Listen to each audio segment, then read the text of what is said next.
السلام علیکم۔ آج ہم سیدہ آبدی رائٹس میں کچھ نئی طریقے کی تحریر لے کر آئے ہیں، جس میں تحقیق بھی ہے، شعر و شاعری بھی ہے اور دین کے لحاظ سے کچھ کلمات بھی ہیں۔ ناسا نے پچھلے رات میں ایک ستارے کی پیدائش کی تصویر پیش کی ہے، جس میں اس نے یہ دکھایا ہے کہ کس طریقے سے ستارے کی پیدائش ہوتی ہے۔ اس کے متعلق ہم آپ کو تحریر پیش کرتے ہیں۔ آپ تصویر میں دیکھ سکتے ہیں، NASA captures the exact movement of star is born. یہ پیدائش ہے ستارے کی۔ یہ تصویر آپ دیکھیں، ٹھیک ہے۔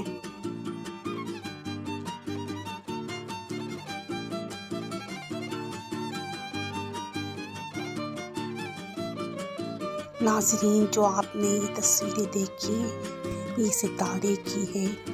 آئیے آپ کو امام علی کے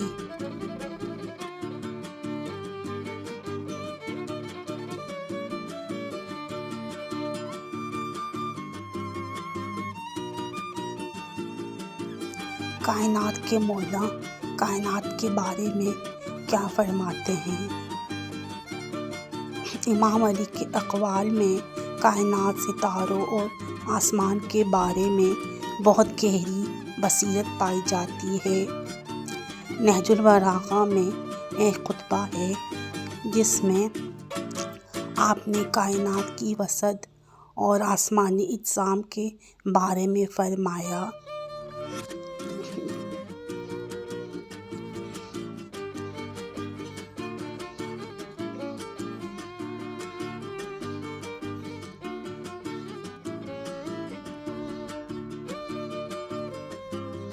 ترجمہ: اللہ سب سے بڑا ہے، وہی نورانی ستاروں کا خالق ہے جو اپنی گردش میں ہیں، اور وہی سیاروں کو ان کی منزلوں میں چلاتا ہے، اپنی قدرت سے انہیں گردش دیتا ہے اور اپنے حکم سے ان کی جگہ قائم رکھتا ہے۔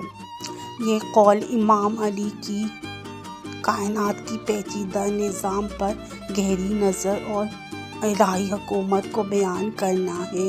آپ نے ستاروں سیارے کی حرکت کو اللہ کی عظیم قدرت کی علامت قرار دیا ہے، جو آج کے سائنسی نظریات سے بھی ہم آہنگ معلوم ہوتا ہے۔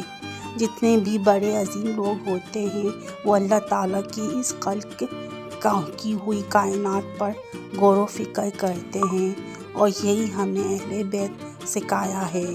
اپنے اللہ کی کائنات پر غور و فکر کیا کرو تاکہ خدا کی معرفت پیدا ہو، اس کا قرب پیدا ہو اور اس کے قریب ہو کر زندگی میں خوش اور کامیاب رہ سکیں۔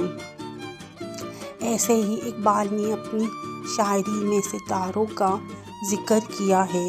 علامہ اقبال کی شاعری میں کائنات، ستارے، کہکشاں اور آسمانی رازوں کا ذکر بہت خوبصورت انداز میں ملتا ہے۔ وہ ستاروں کو صرف ایک فلکیاتی حقیقت نہیں بلکہ انسان کے روحانی سفر کی علامت سمجھتے ہیں۔ ان کی مشہور نظم طلوع اسلام میں ایک شعر ہے: ستاروں سے آگے جہاں اور بھی ہیں، ابھی عشق کے امتحاں اور بھی ہیں۔ یہ شعر انسانی جستجو، کائنات کی وسعت اور ستاروں سے آگے نئے جہانوں کی تلاش کی علامت ہے۔ اقبال نے ستاروں کو انسانی امکانات اور تخلیق کے سفر کی علامت بنا کر پیش کیا۔ اسی طرح بانگ درا میں ایک اور شعر ہے: یہ کائنات ابھی ناتمام ہے شاید، کہ آ رہی ہے دمادم صدائے کن فیکون۔ یہاں اقبال کائنات کو مسلسل تخلیق کے عمل میں دکھاتے ہیں، جیسے ستارے اور کہکشاں آج بھی پیدا ہو رہی ہیں۔ ایک ایسی تصور جو جدید سائنس کی ستاروں کی پیدائش اسٹیلر فارمیشن کی تھیوری سے ہم آہنگ ہے۔ ایسے ہی کشش کا راز تو سیاروں کی گردش نہیں پنہاں، یہ راز زندگی ہے، عشق کی رفتار دیکھو تم۔ یہ شعر اقبال کے فلسفے کی گہرائی کو ظاہر کرتا ہے۔ وہ کائنات کی حرکت اور سیاروں کی گردش کو ایک ظاہری حقیقت سمجھتے تھے، لیکن اصل قوت محرکہ عشق، محبت الہی یا جستجو قرار دیتے ہیں۔ عشق خدا، بے شک عشق خدا۔ آپ کو یہ ویڈیو کیسی لگی آپ مجھے کمنٹس کر کے بتائیں، لائک کریں، شیئر کریں اور سبسکرائب کریں۔